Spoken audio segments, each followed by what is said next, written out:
Bonjour tout le monde et bienvenue dans notre podcast Under7. Aujourd'hui, on est avec Sabrina et on va parler de l'entraînement et de la parentalité. Fait que bonjour Sabrina, bienvenue dans Bonjour. notre podcast. Fait que je pense que c'est ton premier podcast, Oui, toi, hein? premier podcast à vie. Fait est-ce que tu es un peu stressée ou ça Un va? peu. Il y a tout le temps un petit stress avant de commencer. Fait que pour la première question, ça va être Sabrina, parle-nous un petit peu de ton parcours. Qu'est-ce qui a fait que tu as voulu commencer à te mettre en forme? Qu'est-ce qui t'a attiré vers l'entraînement puis tout ça? C'est quoi l'élément déclencheur? L'élément déclencheur, je suis TDAH. C'est pas compliqué, hein? TDAH, fait que tout le temps d'énergie, tout le temps en train de bouger, tout le temps pas capable de me tenir en place. Puis vu que j'étais comme contre la médication, je veux pas, parce que ça me mettait sur un état genre végétatif, comme tout le temps en train de dormir, tout le temps être lazy. Fait que j'ai décidé de compenser avec l'entraînement. Fait que tu veux pas, à l'école, justement, j'étais en concentration sport pour canaliser l'énergie nécessaire. J'ai toujours fait du gym conventionnel jusqu'à temps que je découvre le CrossFit. Après ça, ben, veux pas, la vie, elle change. L'horaire n'était plus bon avec le CrossFit, puis mon horaire de travail. Fait que je suis retournée dans un gym conventionnel, mais vu que je savais pas quoi faire nécessairement, je m'ai été chercher de l'aide. C'est là que tu es venue me voir. Exactement.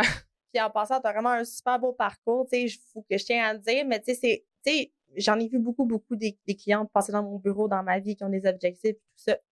Mais je dois dire que sur 10 clientes, il y en a peut-être 2 qui vont vraiment, genre vraiment le faire. Puis toi, t'en fais partie. Puis en plus, je pense que tu as vraiment un mindset aussi d'athlète. En plus, on se prépare justement pour une compétition en Yes, powerlifting. sir. Tu as vraiment tout ce qu'il faut pour ça. T'sais, ton parcours est vraiment incroyable. Fait que c'est pour ça que je t'ai invité au podcast aujourd'hui. Puis tu sais, au niveau, je trouvais ça intéressant. Tu parlais, exemple, ça t'aidait à gérer ton TDAH. Moi aussi, j'ai un TDA, j'ai des déficits d'attention, mais je suis pas hyper active. Je suis censée prendre du Concerta tout ça. J'en ai déjà pris, mais moi, ça me faisait vraiment comme ça me faisait pas. Tu sais, comme je prenais mes pilules, puis après ça, j'avais comme un down, comme si j'avais des phases de dépression. Puis moi aussi, l'entraînement, ça m'a aidé parce que je suis vraiment quelqu'un d'intense.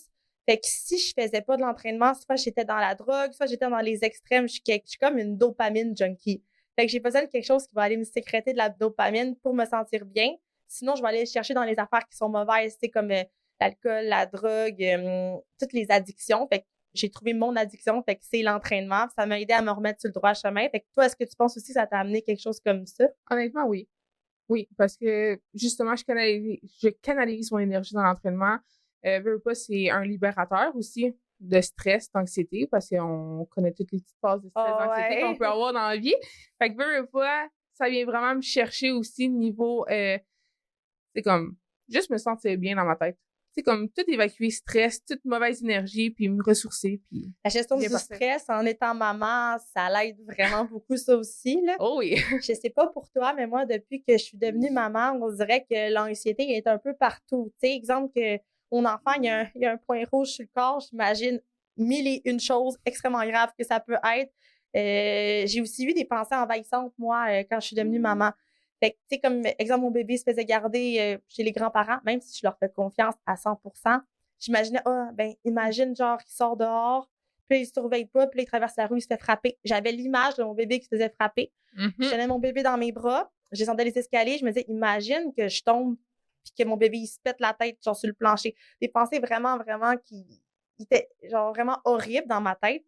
Puis l'entraînement m'a vraiment aidé à canaliser l'anxiété que j'avais par rapport à ça. Puis ça, tu sais, je vais en parler parce qu'il y a beaucoup de mamans qui ont ces pensées-là, mais qui en parlent pas. Mais ça, parce que tu veux faire du mal à ton bébé, là, que tu as ces pensées-là. C'est comme ton mécanisme de défense qui vient en compte puis qui dit, dans le fond, tout ce qui pourrait arriver à ton bébé, qui pourrait être grave, pour justement que toi, tu le protèges. Mais quand que toi, tu penses trop puis que tu es une personne anxieuse, un peu comme nous, ben, ces pensées-là, ils reviennent en boucle. Tout le temps, tout le temps. Puis pas juste ça, c'est tellement un sujet tabou, l'anxiété parentale, je trouve, là, parce que, comme que j'ai souvent l'intention de dire, c'est que on vit des situations qu'on sait pas nécessairement comment gérer parce qu'on n'a jamais eu ça. Fait que pendant que nos enfants grandissent, on apprend à devenir parents en même temps que eux apprennent à vivre, tu À sais. vivre, Fait ouais, que ça, c'est vrai. c'est tout le temps dans un cercle vicieux que j'appelle parce que là, tu veux qu'il y ait un bon comportement, puis tu cherches à comprendre son attitude face à une réaction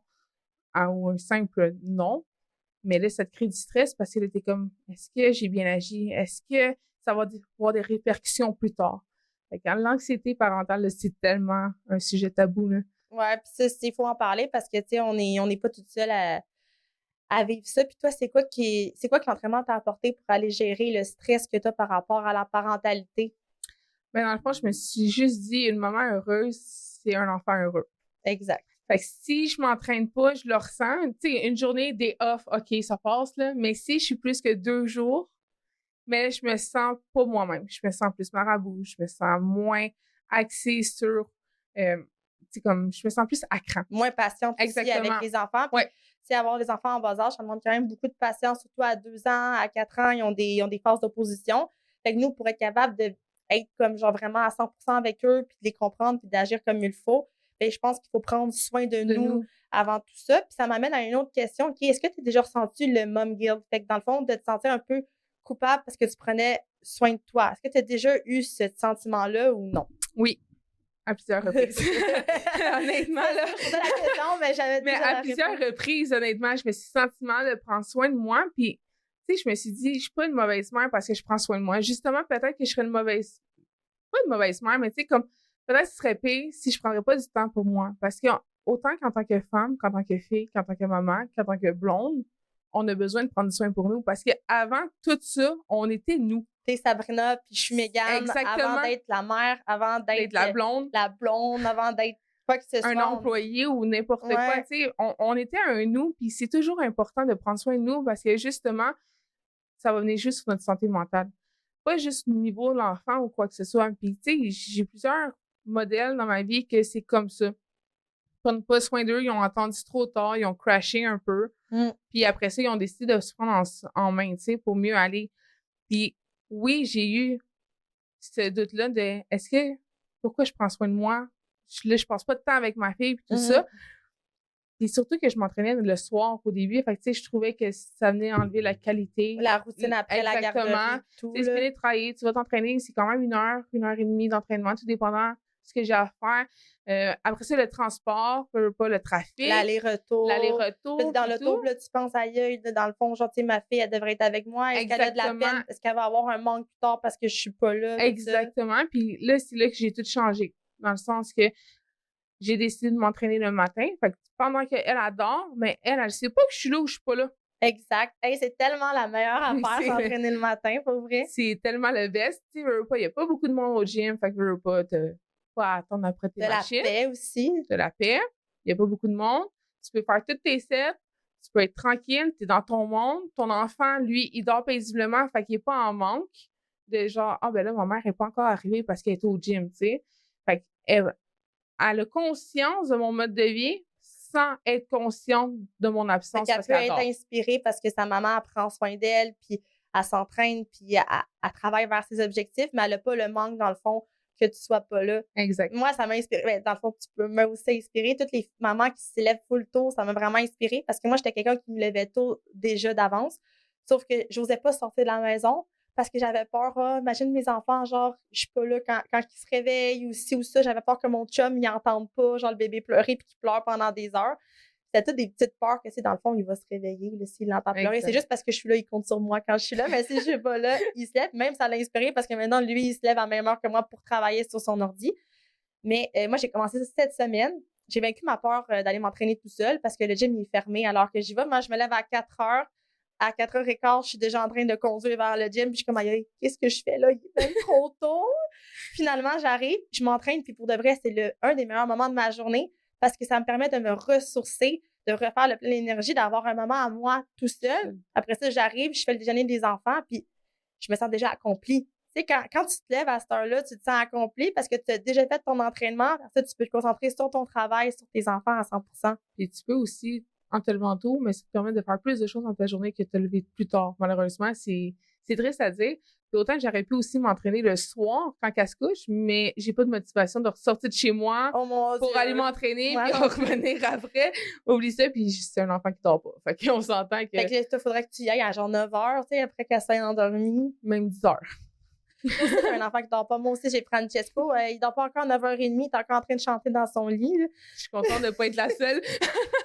Ça fait du bien de parler à d'autres mamans, tu sais, qui vivent la même chose. On est comme, OK, ben, on ressent pas mal les mêmes choses. Fait que c'est comme normal. Puis c'est motivant aussi de voir que toi, tu le fais, moi, je le fais. Puis qu'il y a plein d'autres mamans qui peuvent le faire. Puis ça m'amène dans la question, toi, qu'est-ce que tu donnerais comme conseil à une maman, dans le fond, qui a genre des enfants, tu sais, qui se donne des excuses, puis tu sais, qui est comme genre, ben, je peux pas y aller parce que je vais me sentir mal, je serai pas avec mes enfants, ou qui dit que j'ai pas le temps de m'entraîner tout court dans ma journée. Qu'est-ce que tu lui donnerais comme conseil? Écoute, le meilleur conseil que je peux te donner, c'est 1% de ta journée, l'entraînement. C'est ridicule. Fait que, exemple, tu passes 4% de ta soirée à TV, là, à écouter genre la TV ou un film avec tes enfants, mais tu peux prendre 1% puis aller au gym. Ou pas nécessairement aller au gym parce qu'il y a tellement de e-books, il y a tellement d'entraînements que tu peux faire à la maison. Ça peut être aussi, comme que je fais des fois avec ma fille, je mets YouTube, un petit truc d'entraînement pour enfants, facile pour elle, je veux pas, vu qu'elle a 4 ans, puis je m'entraîne avec elle à côté d'elle. T'sais, moi, j'ai déjà fait mon entraînement, mais je me dis, pour elle, c'est important aussi de bouger. Si c'est important pour tout humain, c'est important pour les enfants. Fait que ce qu'on fait, c'est qu'on fait soit du yoga, soit des petits étirements. Et tu sais, il y a tellement de ressources nécessaires en ce moment qu'on a accès depuis la pandémie, puis pas, qu'il n'y a pas d'excuses. Tu sais, moi, je dis souvent à mes clientes, même si c'est un 15 minutes que tu prends, si tu veux absolument pas le faire avec tes enfants parce que c'est difficile, il y en a qui ont des enfants en bas âge, comme Oui. moi, 1 ou 2 ans, qui vont juste comme, ils s'en foutent un peu de ce que tu fais dans ton entraînement puis qui veulent juste maman, ben au pire, lève-toi 15 minutes plus tôt. C'est quoi de te lever 15 minutes plus tôt ou de te coucher 15 minutes plus tard, si tu veux vraiment pas le faire pendant que tes enfants sont réveillés. Moi, je pense que de le faire, de trouver le moyen de le faire, ça va donner la confiance en toi pour t'aider dans n'importe quelle autre sphère de ta vie. C'est pas parce que tu deviens maman, qu'automatiquement tu dois accepter, genre, de pas te sentir bien dans ton corps puis que tu dois t'oublier. T'es pas juste une mère, t'es aussi, justement, qu'on dit, t'es la personne que t'es Mégane, t'es Sabrina ou t'es n'importe qui que t'étais avant. Puis je pense que pour être une meilleure mère, comme une mère comme plus attentionnée, une mère, qui est plus heureuse, ben, c'est important de prendre ce temps-là, tu sais. Puis, c'est vraiment comme que je dis, puis je sais que j'étais un peu une source d'inspiration aussi pour mes proches. C'est comme 1%. 1%, c'est tellement peu dans une journée parce qu'on consacre déjà 8 heures au travail où il y a des déplacements et tout ça, mais tu sais, 1%. Il n'y a rien là. C'est exactement ça. C'est vraiment un bon. Est-ce que tu trouves que c'est une bonne chose, c'est de te faire un plan de match? Tu sais, comme exemple, une maman, là, bon, ben, elle s'entraîne pas rien. Puis là, elle se décide, bon, ben là, moi, je voudrais m'entraîner le matin. Tu sais, un peu comme qu'on va faire. Qu'est-ce que tu penses qu'elle devrait mettre en place, dans le fond, pour réussir à se lever à chaque matin puis de le faire, tu sais? Là, c'est sûr que je suis la mauvaise personne pour placer. Oui, je me lève tôt le matin pour m'entraîner, mais je t'avoue que j'ai le snooze facile. Fait que ce que je fais, c'est que je mets un cadran sur celle à mon chum. Comme ça, vu que c'est sa sonnerie, j'ai pas le choix de me lever. Puis, ben, ma merveilleuse coach qui est à côté de moi m'a déjà donné un truc. Assis-toi à terre, 2 secondes. Il dit, là, je me lève, puis je m'en vais m'entraîner. Ce que je fais aussi, c'est que la veille, je prépare tout mon linge de sport, je prépare mon sac de sport, je prépare toutes mes affaires. Comme ça, le matin, ben, c'est plus vite d'accès. Fait que je ramasse mes trucs, je fais mon déjeuner, un petit pré-workout pour les matins qui sont plus durs. Un petit pré-workout, un bon déjeuner, j'embarque dans le char, puis j'y vais. Puis, pendant que je suis en transport pour m'en aller au gym, ben, je mets de la musique qui me motive. OK, c'est sûr que j'ai la pire playlist au monde. Là, je peux passer du gros rock à du country, à du hip-hop. Mais tu sais, je mets quelque chose qui va me motiver, qui va me mettre de bonne humeur pour justement, quand que j'arrive au gym, là, je suis grindée, genre, puis c'est let's go, ça se passe. Puis avoue que ce grind-là, il n'y a rien de meilleur. Tu sais, le grind là, que tu as quand l'énergie embarque, là, puis que là, tu es comme ton premier set, t'es dedans, comme je suis là, je l'ai fait. T'sais. Exact. Et tu sais, c'est difficile, honnêtement. C'est vraiment difficile les premières semaines. C'est difficile les premiers jours aussi. Puis les premières minutes à chaque fois. Tu sais, moi, je vais le regretter. Moi, quand que je me lève, là, ben, tu sais, comme toi, je prépare genre mon linge, je prépare mon outfit, je prépare genre mon lunch, je prépare mon BCA d'avance, mes trucs. Quand que je me lève à 4 heures, il y a une petite voix dans ma tête là, qui me dit « Ah, tu devrais rester couché, t'es brûlé raide, t'es brûlé, là, tu devrais rester couché, là, c'est pas grave, une journée de moins. » Puis après ça, je me dis non. Je me suis fait la promesse à moi-même que je le faisais. J'y vais. Fait que là, moi, je saute du lit, j'entends le cadran, là. Faut pas que tu penses, faut que tu agis. T'arrêtes de penser, tu te lèves, puis après ça, je vais mettre de l'eau dans le visage froid. Je me fais genre 2-3 coups. Je mets ma crème, je mets mes sérums, puis là, genre, je prends mon shaker de BCAA. Let's go, je pars. Je mets ma musique. Moi là, OK, je vais être vraiment quétaine, mais j'aime la radio. La radio me calme. J'adore entendre les musiques de radio, puis je sais pas sur quoi que je tombe. C'est un élément surprise à chaque fois. Tout le monde est comme, what the fuck, t'es bien plate. Mais moi, j'aime ça 96.9, 95.9, 94.3. Puis, genre, selon quelle chanson je joue avec ça, puis genre, je suis dedans, genre. T'es vraiment dedans. Puis, tu sais, ça prend aussi 21 jours à un corps à s'adapter à tout changement. Fait que c'est normal, ça va être difficile au début. C'est vraiment normal. Puis, ça fait partie du processus. Puis, tu sais, c'est surtout dans toute sphère de la vie. Puis, tu sais, c'est comme, on va en parler un peu. En plus de travailler temps plein, je vais à l'école temps partiel à l'université.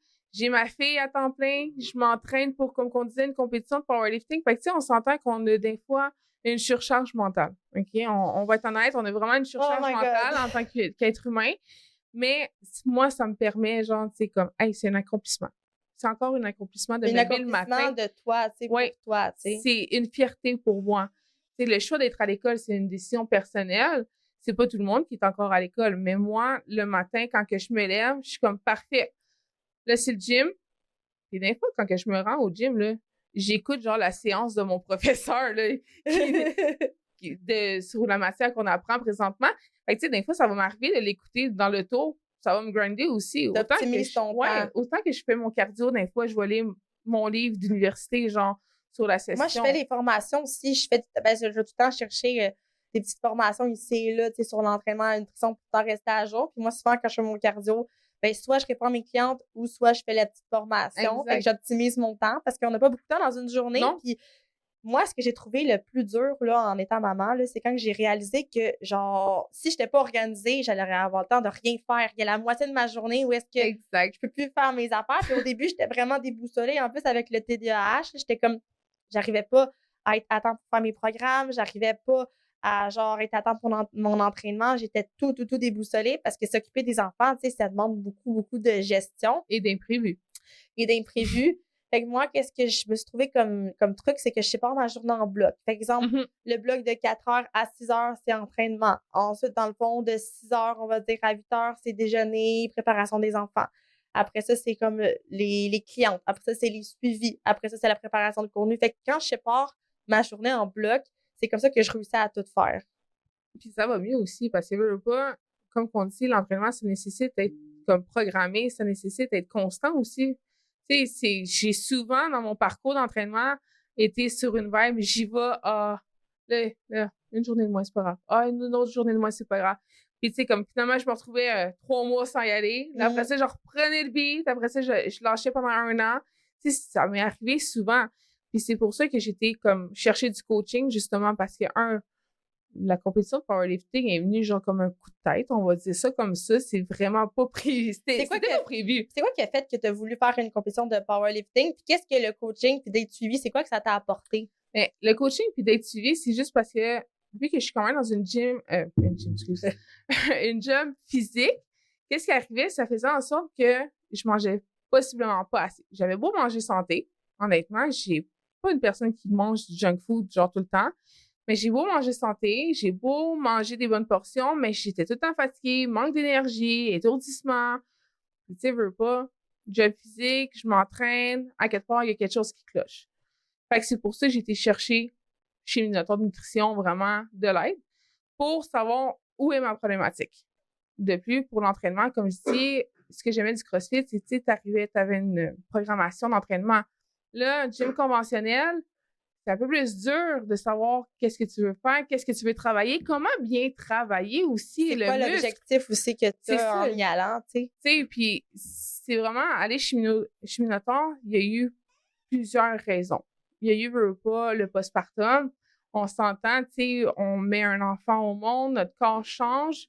Même s'il n'a pas énormément changé, reste que tu as un peu plus de misère à accepter ton corps, malgré que tu as fait un œuf, tu as fait un enfant. Après ça, tu sais, on a de la misère à s'accepter, souvent, nous, comme femmes, dans notre corps. Fait que, tu sais, ça a vraiment été cherché pour ça, perdre de poids au début. À force de le faire, ça fait quoi, 1 an et demi environ qu'on est ensemble, hein? Ouais, ça fait un petit bout, ça passe vite. Fait que, tu sais, à 1 an et demi, tu m'inspires, c'est pour ça que je suis allée te voir. Tu as fait des compétitions de powerlifting. Je regardais un peu, genre, scroller TikTok sur les compétitions de powerlifting. Puis à un moment donné, dans un des programmes que tu me fais, j'ai vraiment trippé parce qu'on allait vraiment chercher de la force. Puis, tu sais, quand je t'ai texté, je vais toujours mentionner « Hey, j'ai fait un deadlift à 200 livres. » Oui, c'était une rep, mais ça reste que j'ai mis 200 livres sur une barre que j'ai été capable de C'est un lever. énorme accomplissement, là. C'est une fierté, c'est un accomplissement, une fierté, puis un surpassement, parce que t'es comme, bon, on essaie. Parce que tu me le disais, chaque rep, tu montes ton poids. Fait que, tu sais, veux pas, quand t'es rendu à une rep, mais là, faut que tu y ailles à ton plus lourd. Puis quand que je l'ai faite, mais peut-être j'étais toute seule au gym, mais je me suis mis à, genre, j'ai comme lâché le cri de joie, puis, tu sais, là, j'ai fait comme, ah, si j'étais capable de faire ça durant un entraînement, pourquoi on n'essaierait pas une compétition de powerlifting? Parce que j'aime tout le temps être en compétition envers moi-même. Autant avec les courses à obstacles, c'est une compétition envers moi-même. Ouais, t'en as fait une coupe aussi. Cet été, ouais, ben, ça fait plusieurs années que j'en fais. Avec la pandémie, on avait arrêté, mais pas. Mais cette année, je pense que j'en ai fait 5. Puis à chaque course, je continue à m'entraîner, puis je gagnais de plus en plus de force. Il y a des obstacles, des monkey bars, j'ai jamais été capable de faire ça de ma vie. Puis là, j'étais y allais, là, des monkey bars qui tournent, là, puis j'étais comme, let's go, on y va. Fait que, tu sais, avec les courses à obstacles, ça m'a montré que j'ai gagné plus de force, que je suis quand même mieux que j'étais avant. Puis avec toi, quand que je regardais ton Instagram, comme que je fais des fois quand que je manque de motivation, puis je regardais tes compétitions de powerlifting, puis que je continuais à me renseigner sur le sujet, j'ai fait comme, ouais, let's go.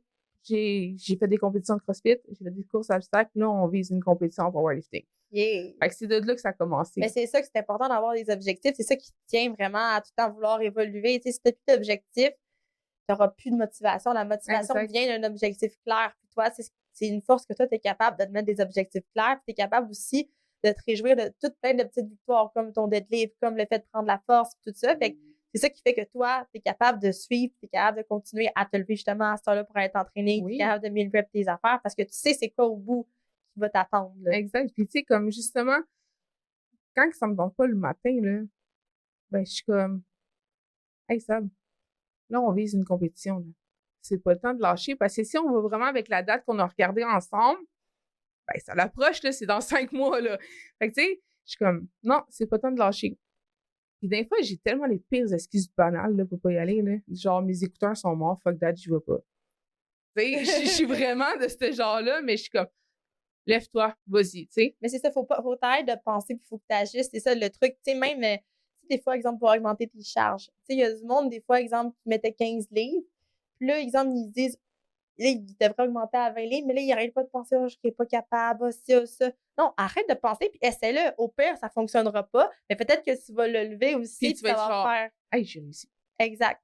Exactement. C'est comme dans tout. Fait que moi, je te dirais, la première étape, c'est une maman qui t'est occupée puis que genre, t'as un objectif clair. La première étape, c'est de te faire un plan de match. C'est pas assez de juste te dire, oh, je veux perdre du poids, je vais commencer à m'entraîner, à manger bien. Oublie ça, là.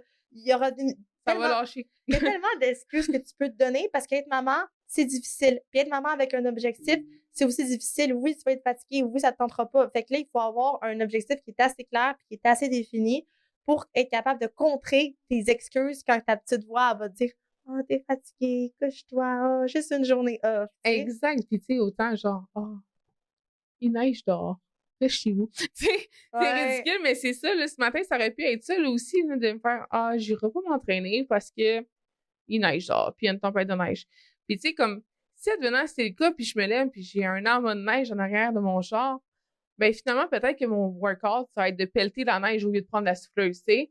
Fait que je suis toujours là en train de, comme, me challenger. Mais c'est comme le fait, tu sais, exemple, tu sais, c'est pas l'entraînement, mais tu sais, de la volonté d'être venu au podcast, même s'il y avait la grosse tempête dehors, je suis sûre que 8 personnes sur 10 m'auraient texté ce matin, Mégane, ah, vu la neige, on peut-tu remettre ça? Mais toi, genre, non, on ne même pas parler de ça. Non. T'es juste venu, tu sais. Puis je savais que tu viendrais aussi, même sans que tu me l'aies dit, je savais, je te connais, tu sais. Mais c'est un peu ça, tu sais, comme la volonté que tu vas mettre pour aller faire ton entraînement à cette heure-là, ça va être la volonté aussi que tu vas utiliser dans toutes les autres sphères de ta vie, que ce soit dans ton travail, que ce soit avec tes enfants, que ce soit avec n'importe quoi. Puis ça va être bénéfice de mettre ça comme ça, parce que justement, moi, j'ai toujours dit, une vie, c'est des projets, puis c'est de la volonté. Si t'as pas de projet ou de rêve, mais t'as pas de volonté à accomplir ou à te lever le matin, parce que tu sais pas ce que la vie va t'amener. C'est comme, ah, c'est une journée comme un autre. Mais sauf que moi, à chaque fois, je me lève, puis tu sais, des fois, ça va arriver là, que je vais faire 2 workouts dans une journée, là. Tu sais, des fois, j'ai un de mes collègues de travail, il est comme, hey, Sab, ça te tente-tu qu'après la job, on s'entraîne ensemble? OK. Mais tu sais, au travail, on a comme un petit gym. Puis Puis, tu sais, des fois, je suis comme, OK, bien, moi, je vais faire, si j'ai pas eu le temps de faire mon cardio le matin, mais je vais le faire le soir, là, après la job, tu sais. Il n'y a pas de patient, il n'y a pas rien. Fait que, tu sais, je reste avec lui. Lui, il s'entraîne. Moi, je fais mon cardio bien tranquille. Puis, tu sais, c'est là que je remarque aussi que quand les gens m'écrivent, Hey Sam, j'aurais besoin de conseils. Est-ce que tu peux m'aider, genre, pour telle affaire? Je suis comme, mais ça veut dire que c'est pas juste moi qui ai de la volonté envers moi-même, c'est que je montre de la volonté. Puis eux sont comme, pas en admiration, mais comme. Mais t'inspires. C'est ça, C'est comme être un leader, lead by example. Tu sais, l'expression anglaise que je la faisais à parler en anglais, mais c'est comme, tu sais, tu le fais, puis t'inspires les autres. C'est comme juste le fait que moi, tu sais, j'ai commencé à me lever plus tôt pour aller m'entraîner. J'ai au moins, genre, 20 personnes qui m'ont écrit en disant, moi aussi, je voudrais recommencer à m'entraîner plus tôt. Tu sais, comme si le monde, tu sais, juste parce que tu le fais, tu vas les inspirer, tu sais. Mais c'est comme ça aussi que j'ai commencé à être entraîneur. Tu sais, au début, j'allais juste poster sur Instagram parce que, tu sais, je voulais inspirer les gens, puis je voulais montrer que c'était possible. Tu sais, moi, je me sortais de troubles alimentaires, je me sortais d'addiction à la cocaïne, à la speed, tout ça. Fait que l'entraînement m'avait sauvée. Fait que là, moi, je voulais montrer aux gens que, hey, c'est possible. Genre, tu peux avoir touché le fond, puis genre, après ça, exploser, genre, de bonheur en reprenant, genre, ta vie en main. Fait que, puis après ça, le monde, il me demandait des conseils, puis là, finalement, ben, l'entraînement est venu à moi, tu sais. J'ai pas choisi, je me suis pas dit, je vais être entraîneur, je vais faire un cours. C'est juste comme c'est venu à moi, tu sais. Ou en fil et en aiguille, dans le fond, on peut dire que ça t'a montré où tu voulais aller. Puis t'en changes des vies dans une année, là. On va le dire, là, mais t'en changes des vies. Puis c'est comme, combien de fois, je pense que c'était arrivé quelques fois, je t'ai écrit, écoute, mec, j'ai pas de motivation, là. Je pense que c'est récemment, en plus, c'est une fois, puis tu me dis, écoute, une semaine, c'est pas grave, ça va pas te tuer. Tu sais, ça va pas te tuer que tu manques une semaine d'entraînement parce que là, tu es arrivé dans une étape de ton année où ton corps il est comme, OK, slow down un peu. Puis, tu sais, la semaine d'après, quand que je suis revenue, puis tu sais, on s'entend que c'était un an, là, que j'y allais à 4 à 5 fois semaine. Puis là, j'ai pris une semaine de off, on va appeler ça de même. C'est une semaine de deload, c'est vraiment une technique en entraînement. Tu sais, ça, c'est pour des athlètes ou pour du monde qui s'entraîne comme, tu sais, pas parce que ça fait un mois que tu as besoin d'une semaine de deload. Quand ça fait un an que tu t'entraînes régulier, puis que tu sens que ton corps est fatigué, que tu sens que tu as moins de motivation, que tes poids, il baisse, peut-être qu'il baisse ou il reste pareil. Il stagne, tu sais. Là, tu prends une semaine où est-ce que soit tu fais rien, ou soit c'est juste des petites activités physiques vraiment légères. Puis quand tu retournes, la motivation est revenue, puis ta force est revenue parce que ton corps, il avait besoin de cette pause-là. Fait que, tu sais, l'entraînement, c'est aussi de savoir écouter son corps. Puis aussi, en ayant des enfants, des fois, tu sais, le stress, ça peut être un événement stressant avec ton enfant, ça peut être le manque de sommeil, etc., qui te demande, dans le fond, de prendre 1 ou 2 semaines off. Puis ça, c'est à fond, si tu les prévois, ça va rien changer dans le fond, 1 ou 2 semaines, tu sais. Tu sais, avant, j'arrêtais du genre, mais là, une semaine off, ça y est, tous mes objectifs, c'est tout perdu, ça m'en était. Tout. Exactement. Mais c'est là que la nutrition vient en jeu, parce que là, t'es comme, ben non, c'est pas de la, excusez mon langage, c'est pas de la merde, parce que j'ai un plan d'entraînement, j'ai un plan d'alimentation, et on le sait que dans ce mode de vie-là, c'est beaucoup plus la nutrition qui compte. Fait en respectant mon plan de nutrition, mais ça fait en sorte que j'ai pas pris de poids. Je m'en balance un peu du poids, là, mais tu sais, j'ai pas pris de poids. Je me sens pas plus ballonnée que j'aurais pu être ballonnée si j'aurais lâché le plan d'alimentation aussi. Je me sentais bien autant quand même dans ma tête parce que c'était comme, écoute, je respecte mon plan. C'est juste l'entraînement qu'on a pris un week off. Puis, tu sais, comme qu'on dit, je faisais quand même des randonnées avec ma fille, on allait marcher, on allait faire du vélo. Tu restais quand même active avec ton enfant. Exactement. C'était juste pour lever des poids. On va vous dire ça de même, là. C'était vraiment plus avec ma fille. Puis quand que j'ai fini ma semaine de repos, on va dire ça de même, la première question que ma fille m'a posée, c'est « Maman, je peux-tu venir au gym avec toi, là, j'espère que ta semaine est finie? » La première chose qu'on a faite, c'est qu'on est allé au Minotaur, puis j'ai amené Stella avec moi, puis tu sais, on s'est entraînés ensemble, puis des fois, ma fille, c'est tout le temps « Maman, je veux venir avec toi au gym. » Puis, tu sais, la semaine, on peut pas, mais quand que je suis en week-end off du travail, comme étant Stella, on s'en va au gym ensemble, puis je pense que c'est comme la meilleure aussi chose qu'on peut transmettre à son enfant. Ben oui, mais tu lui montres la bonne exemple. C'est une exemple que lui, parce que eux, quand on est enfant, nos personnes significatives, ça va nous rester à jamais. La voix que tu vas entendre dans ta tête, c'est un peu la voix de tes parents, qu'est-ce qu'ils te répétaient quand tu étais jeune. Exact. Fait que qu'est-ce que tu lui répètes, puis qu'est-ce que tu lui montres par l'exemple, ben elle, c'est ta plus grande fan, tu sais. Fait qu'elle, plus tard, ben elle, ça va y aller de soi. Ça va être plus facile que pour nous parce que eux, nos enfants ils vont avoir eu l'exemple, c'est ça la normalité pour eux. Exact. Autant qu'un enfant, tu sais, il vient d'une famille, exemple, que tout le monde mange mal, il va y porter à plus manger de la malbouffe, à moins qu'il fait un changement de vie, tu sais. Mais pour elle, ça va être normal. C'est normal de manger comme ça, c'est normal de s'entraîner, tu sais. Tu sais, l'autre plus bel exemple que j'ai vu, c'est hier soir. J'aime parler du futur avec ma fille, puis tu sais, je dis, Stella, je dis, qu'est-ce que tu voudrais faire dans la vie? Tu sais, juste par curiosité. Puis là, elle me dit, ben, je vais être médecin, puis je vais avoir un magasin de sport comme pour maman. Pour maman. Pour maman. C'est pas un magasin de sport pour les gens. Non, un magasin de sport. Ben, elle parle du gym, là, comme ça. Mais elle dit, je vais avoir un magasin de sport pour maman pour qu'elle inspire les gens. Puis je suis comme, t'es sérieuse? J'ai comme, puis ça m'a rendu fière. Puis tu sais, comme il y a une autre chose, tous les enfants aiment ça manger des petits bonbons d'info ou du McDo. Puis moi, j'en mange pas. C'est simple. Ça me dérange pas que ma fille puis mon chum se claquent du McDo à côté de moi. Moi, je vais manger mon meal. C'est surtout si ma triche a déjà été faite dans la semaine. Puis l'autre jour, ma fille me regarde. Maman, c'est-tu bon ça pour la santé? Je me souviens plus c'est quoi qu'elle a mangé, là. Mais elle était comme, c'est-tu bon pour la santé? Parce que moi, je veux vraiment faire comme toi. Là, j'ai dit, ben, c'est là. J'ai dit, t'es jeune, tu peux manger. Je pense que c'est un bonbon, honnêtement. Là, j'ai comme, tu peux manger un bonbon. C'est pas grave, un bonbon. J'ai dit, manger plusieurs bonbons tout le temps. Non. Mais un bonbon une fois de temps en temps, ça tue pas personne. Là, comme, OK. Puis, c'est comme quand que je fais mes meal prep, là, ben, dans sa tour d'observation, puis elle pèse. Elle met le plus à balance, elle pèse sur 0 pour comme l'équilibrer, puis elle met. Ah, c'est cool, ça. Ben, honnêtement, je devrais peut-être le mettre sur les réseaux sociaux. Pour vrai, c'est Oui, vraiment c'est cute, super là. inspirant. Puis, tu sais, comme moi, ça m'inspire parce que, tu sais, moi, ils sont jeunes, tu sais, ils me voient faire, mais ils sont pas encore rendus à avoir, c'est comme Le réflexe. la réflexion qu'elle a eue, tu sais, dans le fond, est-ce que c'est bon ou pas bon? Tu sais, qu'un enfant de 4 ans se demande si c'est bon ou pas bon pour la santé, qu'est-ce qu'elle mange, c'est vraiment, genre, une des plus belles accomplissements que tu peux pas avoir, Sérieux, oui. là, tu sais. Et tu sais, des fois, on vit surtout dans les préjugés, en cause de maman. Tu t'entraînes, tu suis un plan, puis tout ça, puis on est comme dans le préjugé de t'as-tu un problème, genre? Là, tu vois, qu'est-ce que tu montres à ton enfant? Puis ça m'est déjà arrivé d'avoir eu ce jugement-là envers certaines personnes envers moi. Puis je me suis revirée de bord, je me suis dit, qu'est-ce qui est pire? De montrer à son enfant que c'est correct de manger une barre de chocolat au complet ou de juste manger les groupes alimentaires dans une journée.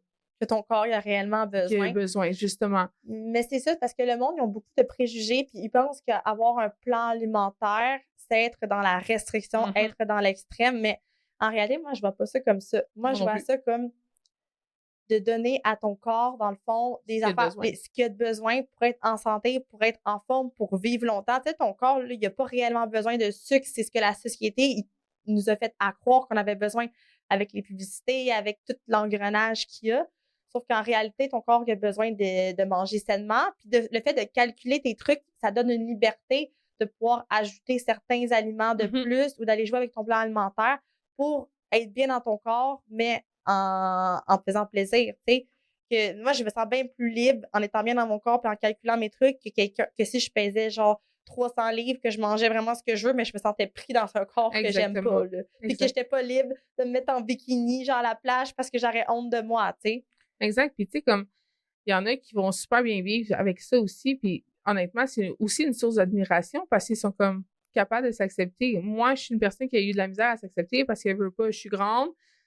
Et en tant que femme, être grande comme ça, oui, c'est beau pour certains, mais pour la personne à l'intérieur, c'est difficile parce qu'entre guillemets, on rentre pas dans les standards. Puis là, c'est soit qu'ils vont te regarder, OK, mais ouais, t'es grande, mais hey, t'as bien pris du poids. Puis, tu sais, c'est comme pas quelque chose à dire à quelqu'un. Sauf que moi, vraiment, l'alimentation, c'est pour, OK, oui, initialement, c'était perdre, j'appelle ça le bas de ventre de postpartum, c'était de perdre ça, mais j'ai remarqué que c'est pas juste ça que ça m'a apporté. Mais moi, je pense que c'est pour la santé avant toute chose. Tu sais, il y a du monde qui pèse genre 200-300 livres qui se disent, ah, je suis bien comme ça.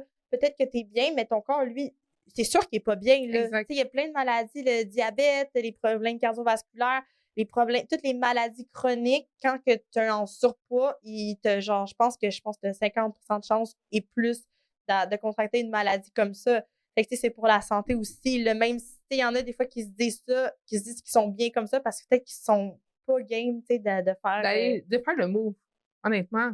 C'est quand que tu te lances dans cet environnement-là, ça demande de faire un méchant move pour certaines Un personnes. méchant changement, là. C'est ça. Puis, tu sais, comme on disait, une personne qui est dans l'industrie du sucre puis tout ça, qui est habituée à manger du fast-food puis tout, faire ce move-là, ça va être plus difficile.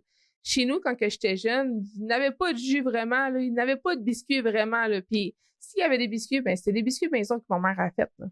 Fait que, tu sais, pour des personnes comme, je trouve, comme moi, c'était plus facile de faire ce mouvement-là parce que je suis déjà habituée d'avoir des noix dans mon alimentation, des légumes, des fruits, puis tout ça, que ce soit saison ou pas, chez nous, il y avait toujours des fruits et des légumes. Puis c'est ça que j'essaie de montrer à ma fille aussi, parce que des fois, à certaines places, « Ah, mais maman, il n'y a pas de légumes. » Puis là, elle, c'est un struggle là, pour elle, parce qu'elle est comme, « Attends, là, j'ai tout le temps des légumes chez nous, mais là, ici, il n'y a pas de légumes, il y a juste du riz puis de la viande. Qu'est-ce que je fais? » Là, je suis comme, « Tu peux demander? » Là, je suis comme, est-ce qu'il y a des cocombes ou, tu sais, n'importe quoi, juste qu'elle soit contente d'avoir des légumes dans son assiette. Ah, mais tu vois la différence entre un enfant qui était habitué à ça, tu sais, versus que moi, je me souviens encore, quand que j'étais jeune, si j'allais à quelque part, OK, puis qu'il y avait, c'était pas des pâtes, là, ou si j'allais au restaurant puis qu'il y avait pas de pâtes, j'étais comme, ben là, je veux rien, moi, je veux des pâtes, là, puis tout ça, puis genre, tu sais, si je pouvais pas aller à quelque part que c'était pas des pâtes, tu sais, ben, j'avais été habituée à ça, tu sais, moi, j'étais habituée, tu sais, mes grands-parents me donnaient tout ce que je voulais à manger, tu sais, j'ouvrais l'armoire, il y avait genre Des biscuits, non, mais il y avait des chocolats caramel qui me tombaient dessus tellement qu'il y en avait parce que ma grand-mère était super fine. Mais quand, par exemple, j'aimais quelque chose, que ça soit genre des jus fraises et kiwi, que ça soit genre il n'avait. des bretzels ou ça, elle en achetait tellement là, que j'ouvrais le congélateur, ça me tombait tout dessus tellement qu'il y en avait. Fait que, tu sais, j'ai été vraiment... Tu sais, je mangeais peut-être 4-5 toasts strudel par jour, là. Ça, c'est bon. Tu sais, les strudels, là. Ah ouais. Tu sais, quand j'étais jeune, j'aurais pu être vraiment grosse, là. Je mangeais vraiment pas bien. Mais moi, qu'est-ce qui m'a vraiment apporté à tomber comme dans l'entraînement puis me sentir bien puis changer mon alimentation? Moi, c'est mes troubles d'alimentation parce que, tu sais, toi, tu t'es tout le temps sentie grande puis ça te complexait un peu. Mais moi, quand j'étais jeune, on disait tout le temps, « Ah, Mégane a une fête forte. Ah, Mégane a des gros os. » Tu sais, parce que, toujours. tu sais, comme tout le temps. Puis là, moi, ben, je voulais juste être tout petite. Tu sais, dans les années genre 2000, c'était la mode, tu sais, les mannequins qui étaient grosses comme ça. Fait que moi, j'étais comme, OK, mais là, d'abord, tu sais, je suis pas belle parce que, tu sais, je suis pas... On est hors norme. Parce qu'on n'était pas dans la catégorie de mannequin. Fait que moi, ben, qu'est-ce que j'ai fait? C'est que, genre, quand j'étais jeune, ben, j'ai été anorexique. Fait que je mangeais pas pendant des jours. J'ai aussi eu des phases de boulimique que, genre, je me faisais vomir. Puis des phases où est-ce que je mangeais vraiment tout ce qu'il y a dans mon garde-manger jusqu'à en avoir mal au ventre. Fait que j'ai eu des grosses phases comme ça. Je prenais de la drogue, de la speed pour justement couper la faim. Fait que je voulais pas arrêter la speed. Parce que je me disais, si je l'arrête, je vais regrossir puis je vais reprendre du poids. Je me suis vraiment rendue loin, là-dedans. Puis jusqu'au jour où est-ce que j'ai vu, genre, une vidéo de Michelle Lewin. C'est une influenceuse, dans le fond, qui travaillait ses fesses. Tout dans le temps, elle était vraiment populaire. Puis, j'ai vu qu'elle avait des fesses. J'ai vu qu'elle était pas faite grosse de même, mais qu'elle était fucking sexy, full belle. J'ai dit, aïe, si elle a réussi, pourquoi pas moi? Fait que j'ai commencé à faire des recherches sur l'alimentation. Puis moi, c'est ça qui a fait que j'ai commencé, tu sais. Fait que c'est juste de changer des fois comme comment qu'on le voit, puis pas de le faire juste pour être mince. Exact. C'est pas pour rentrer dans les standards du monde. C'est vraiment que tu le fais pour toi. Puis pour répondre encore à une de tes questions sur la conciliation, famille, entraînement, oui, c'est dur parce que tu vas te sentir mal dès le début. Puis c'est normal. Selon moi, c'est normal. Ça fait partie du processus pour prendre soin de soi. Mais comme que je disais plutôt, une maman heureuse, c'est un enfant heureux. Exactement. Moi, je pense qu'on pourrait finir le podcast là-dessus. C'est vraiment une belle fin. Une belle fin. Fait que si vous avez des questions, si vous avez des sujets de podcast que vous aimeriez qu'on aborde dans les prochains épisodes ou si vous-même vous voulez participer à notre podcast, n'hésitez pas à nous écrire et à aller nous suivre sur toutes nos pages. Fait que je vous dis à bientôt et à la semaine prochaine pour un autre épisode.